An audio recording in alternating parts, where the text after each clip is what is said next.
कदाचित् कालिंदी तटविपिन संगीत करवो मुदाभिरी नारी वदन कमला स्वाद मधुप रमा शंभुर ब्रह्मार मरपति गणेशार्चित पदो जगन्नाथ स्वामी नयन पथगामी भवत्तमे।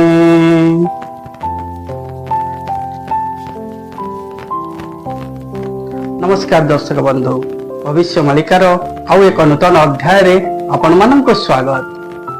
आज विषय वस्तु रे आमे रखिचु पुराण रो गोटे सुंदर कथा। आमे समस्ते होली पालन करंती। होली रे होलिका दहन करा जाए। केबे भाबिछंती ए होलिका दहन काहेकि करा जाए? पुराण भितरे ए होली को नहीं अनेक कारण रहिछि। आज विषय वस्तु रे विस्तारित भाव रे जानिबा होली रे होलिका दहन काहेकि पालन करा जाए। तेबे चलंतु देरी न करी एही सुंदर आध्यात्मिक वीडियोटी को संपूर्ण भाव देखिबा। आपण माने देखुचंती भविष्य मालिका।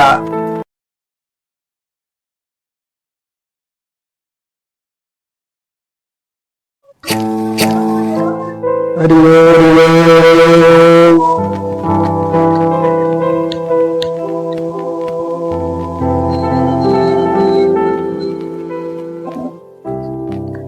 अयमारंभ शुभाय भवतु।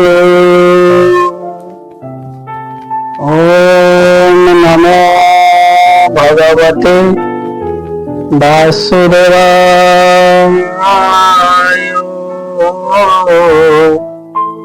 ओम नमो भगवते पुरुषोत्तमाय।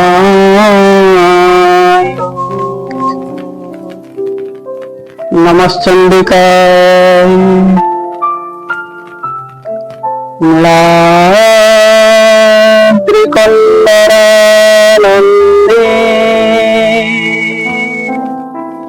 मन्दरालयवन्दितं वन्दे वन्दारुमन्दारं इन्दिरा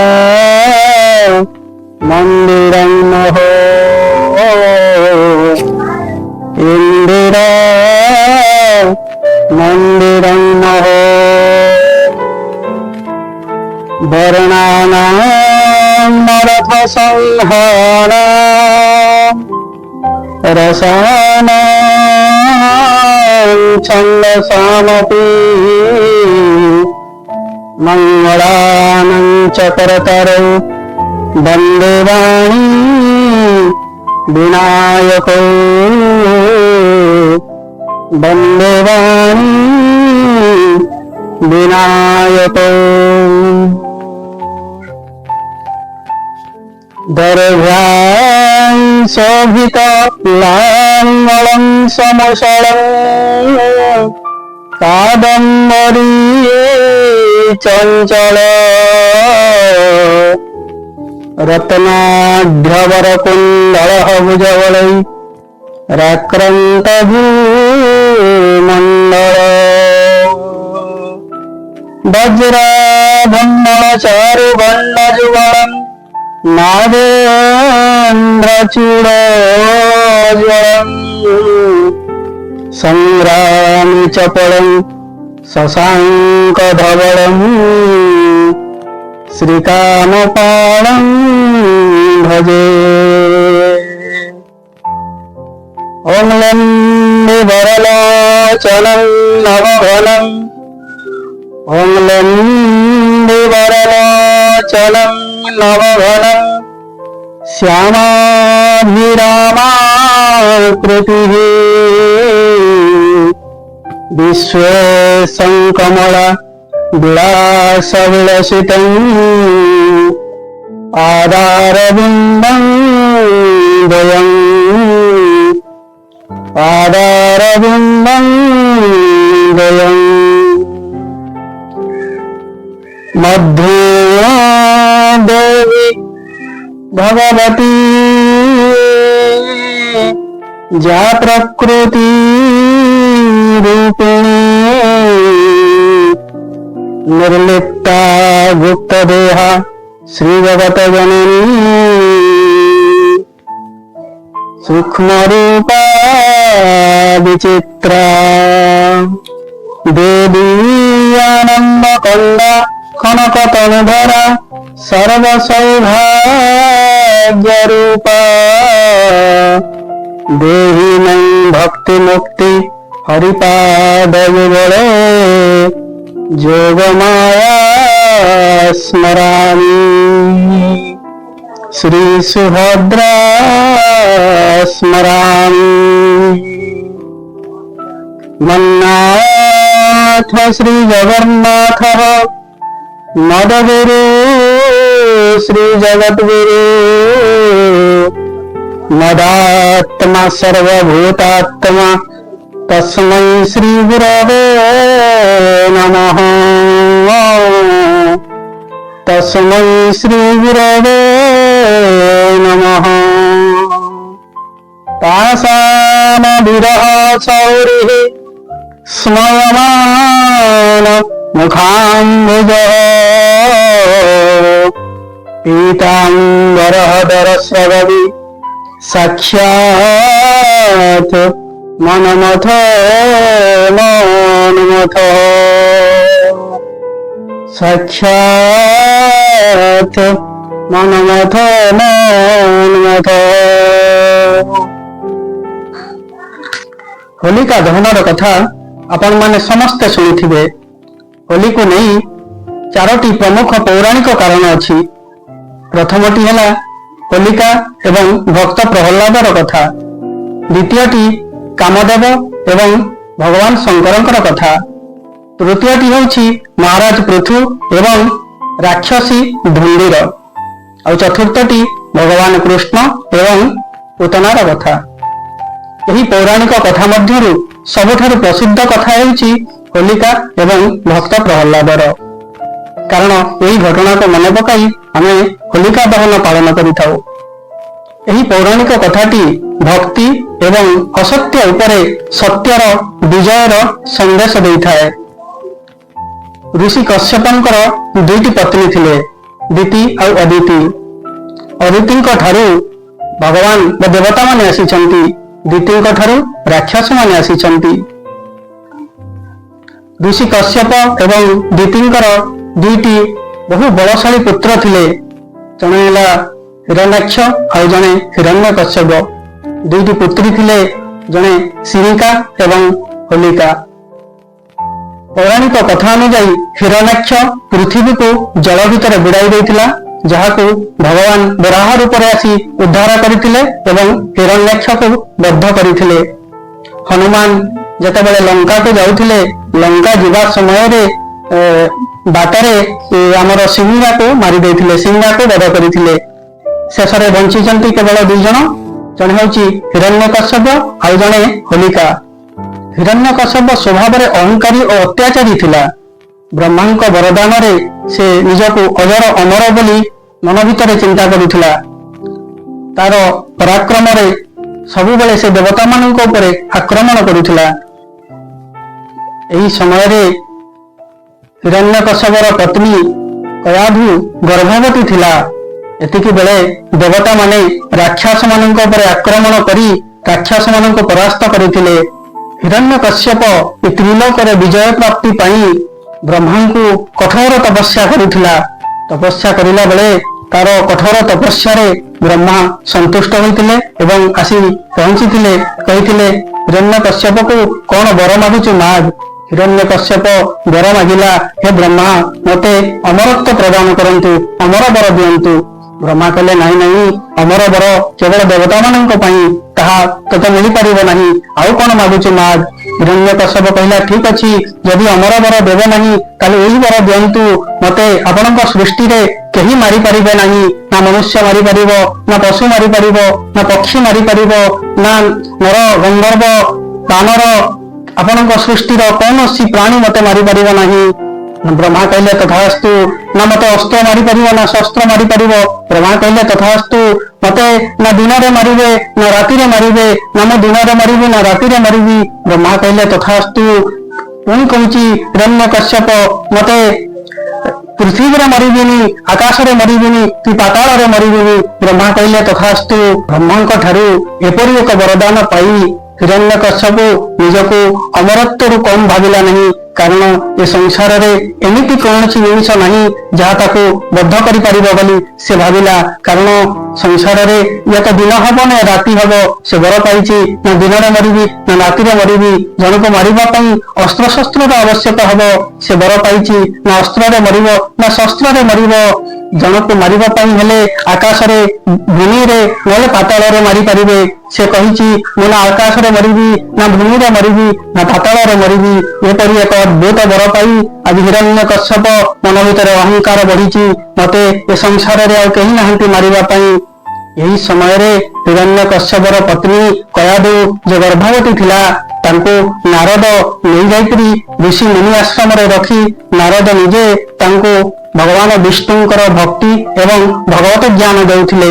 जेतेबेले नारद हिरण्यकश्यपर पत्नी कयादुको भगवत ज्ञान देउथिले, ए ज्ञानर प्रभाव रे गर्भरे बढ़ुथिबा संतानटी गर्भरे जो पुत्र बढ़ुथिला कयादुर प्रहल्लाद, से प्रहल्लाद उपरे यार प्रभाव पड़िला। प्रहल्लादଙ୍କ मनरे विष्णु भक्ति जागृत होला, विष्णु भक्ति प्रति आसक्ति होइछि प्रहल्लाद मातृगर्भ भितरे।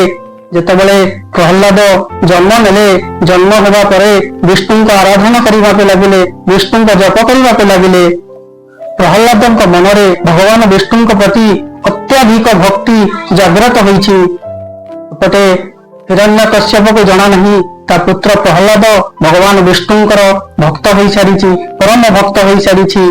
जेतेबेले जानिले ये प्रहल्लाद तांको पुत्र प्रहल्लाद भगवान विष्णु को भजन करुछि, अहरह भगवान विष्णुଙ୍କର नाम जप करुछि, हिरण्यकश्यप क्रोधित होइछन्ति। अत्यधिक क्रोधित होई प्रहल्लादଙ୍କୁ मारिबा पई अनेक प्रयास करिछन्ति। खाद्य रे विष देई मारिबाको चेष्टा करिछन्ति, पर्वत उपर फिंगी देई मारिबाको चेष्टा करिछन्ति, हाथी गोड़रे चकटी मारिबाको चेष्टा करिछन्ति।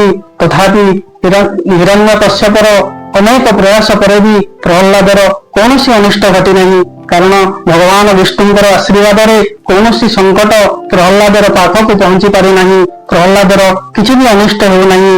एते सब प्रयास पर भी जेतेबेले प्रहल्लादर किछि अनिष्ट हो नहीं तो हिरण्यकश्यप अत्यधिक मात्रा रे चिंतित होई पड़िछि। चिंतित अवस्था रे हिरण्यकश्यप भाबुछि कौन करिबी, कारण यदि प्रहल्लाद जीवित रहिबो ताले समस्ते विष्णुଙ୍କର आराधना करिवे, विष्णुଙ୍କର पूजा करिवे, केमिति मारिबी प्रहल्लाद को चिंता करुछि हिरण्यकश्यप। यही समय रे हिरण्यकश्यपर भौणी होलिका आसी पहुंची। होलिका कहिछि भाई आपण चिंता करंतु नहीं, मो प्रहल्लाद को कोଳରେ बसाई अग्नि ऊपर बसी जीवी, मु अग्नि रे पड़िबी नहीं, कारण मते वरदान मिलिछि अग्नि मते जलाई परिबो नहीं। तेणु मो प्रहल्लाद को कोଳରେ नहीं अग्नि रे बसी पड़िले अग्नि रे प्रहल्लाद जली पाउंस होई जीवो, मरि जीवो, तेणु आपण चिंता करंतु नहीं।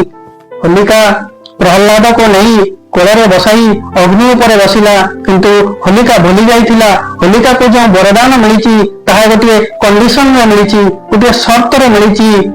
होलिका को यही कंडीशन रे वर मिलिथिला, एही शर्त रे मिलिथिला जिए भगवान को सत्य निष्ठार भक्ति करुथिबो ताहार से किछि क्षति भी करि परिबो नहीं, किंतु ए कथाटी को होलिका भूली जाइथिला।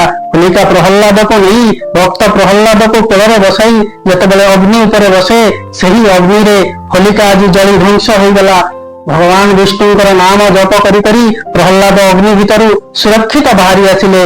यह देखी हिरण्यकश्यप आवरी क्रोधित हेले, आवरी क्रोधित होई चिंतित होई पड़िले, कौन करिबी कौन करिबी कौन करिबी चिंता करुथिले। दिने प्रहल्लाद को डाकिले हिरण्यकश्यप क्रोधरे पचारिले, सबुबेले सब समय विष्णु विष्णु भजन करुचु, विष्णु नाम जप करुचु, कह तो विष्णु कोउठी अछि, कह तो विष्णु कोउठी अछि। प्रहल्लाद हाथ जोड़ी कहला हे पिता विष्णु होउचंती सर्वव्यापक।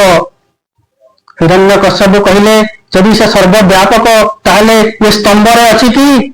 प्रहल्लाद कहले हे पिता पृथ्वीर संसार कौन कौन रे वास करंतु भगवान विष्णु, क्रोध मनरे उत्तेजित होई गोटे खड़ग नहीं हिरण्यकश्यप स्तंभ को प्रहार कला जेतेबेले स्तंभ को प्रहार करिछि स्तंभ भितर आविर्भाव हेले भगवान विष्णुंकर गोटे रूप नरसिंह रूप महाभयंकर रूप नरसिंहंकर सिंहर मुख मनुष्यर शरीर बाघर नख एक अपूर्व शरीर नहीं आविर्भाव हेले भगवान विष्णुंकर नरसिंह रूप भगवान नरसिंह हिरण्यकश्यप को बद्ध कले मारिले हिरण्यकश्यप को केमिति मारिले हिरण्यकश्यप बर पाइथिला से कौनसी अस्त्र शस्त्र मरिब नहीं सेतिपई भगवान नरसिंह निज नखरे हिरण्यकश्यपर अंत फाड़ी ताको बद्ध करथिले हिरण्यकश्यप बर पाइथिला से दिन रे मरिबनी कि राति रे मरिबनी सेतिपई संध्या समय रे हिरण्यकश्यपर बद्ध करथिले भगवान नरसिंह हिरण्यकश्यप बर पाइथिला से आकाश रे मरिबनी भूमि पर मरिबनी पाताल रे मरिबनी सेतिपई भगवान नरसिंह हिरण्यकश्यप को निज जंघ पर रखी तार बद्ध करथिले हिरण्यकश्यप वर मागिथिला से घरे मरिबनी कि घर बाहर मरिबनी सेतिपई घरर दुआर मुहरे हिरण्यकश्यप को निज जंघ पर रखी भगवान नरसिंह तार अंत फाड़ी ताको बद्ध करथिले हिरण्यकश्यप को मारिला परे भगवान नरसिंह हिरण्यकश्यपर अनेक सैन्य मानक ध्वंस करथिले एते परे मध्य भगवान नरसिंहंकर भयंकर रूप क्रोध शांत हो नथिला एही समय रे भक्त प्रहल्लाद भगवान पाखक जाई हाथ जोड़ी प्रणाम करी निवेदन करथिले प्रहल्लाद को देखी भगवान नरसिंहंकर क्रोध शांत होइथिला प्रहल्लाद को आशीर्वाद करी भगवान नरसिंह अंतर्ध्यान हो गले प्रहल्लादर अतुट भक्ति जोगु प्रहल्लाद को इंद्रपद प्राप्ति हैला। किछि कथा एई पौराणिक कथाटिरु शिखिबाको मिलिथाए। प्रथमटी ब्रह्मांक वरदान हिरण्यकश्यप को अहंकार रे पकाई देला तेणु मन रखिबा दरकार अहंकार मनुष्यर पतनर कारण होइथाए। द्वितीयटी केवल निजर प्रशंसा और निजर प्रशंसा सहित सेल्फ सेंट्रलाइज हो जाउथिबा मनुष्य को अंध कर दिए। हिरण्यकश्यप एते आत्ममग्न होइगला जे से वास्तविकता को देखि पारिला नहीं गोटे भ्रमर दुनिया रे बंची रहिला। आउ गोटे कथा एथिरु शिखिबाकु मिले प्रहल्लाद धैर्यर प्रतीक तांको पिता तांको उपरे अनेक अमानविकता व्यवहार करथिले अनेक थर मारिबाकू बारंबार चेष्टा करथिले तथापि प्रहल्लाद हार मानि नथिले भक्तिर सहित दृढ़ भाव भक्ति को दृढ़तार सहित धरी रखिथिले। सबुठारु बड़ कथा होउची भक्ति पर्वत को मध्य दोहलाई दे पारे। प्रहल्लाद यह प्रमाण करिदेले भक्ति थिले बड़ बड़ संकट को मध्य पार करा जाई पारे बड़ बड़ संकट को मध्य सामना करा जाई पारे कारण भक्ति रे ही शक्ति। आज तो समय हो जाइए पुणी देखा आउ एक नूतन वीडियो रे। सर्वे भवन्तु सुखिनः सर्वे सन्तु निरामय सर्वे भद्राणि पश्यन्तु मा कश्चित् दुःख भाग् भवेत्। हरि ओम शांति शांति शांति। वीडियोटी भल लगिले गोटे लाइक करंतु आपण मानक संग मानक सहित शेयर करंतु आपणकर सुंदर मतामत टिए कमेंट बॉक्स रे देबाको अनुरोध। हम चैनल भल लगुथिले हम चैनल को एबे भी सब्सक्राइब कर दियंतु। रहिली पुणी देखा आउ एक नूतन वीडियो रे से पर्यंत जय जगन्नाथ।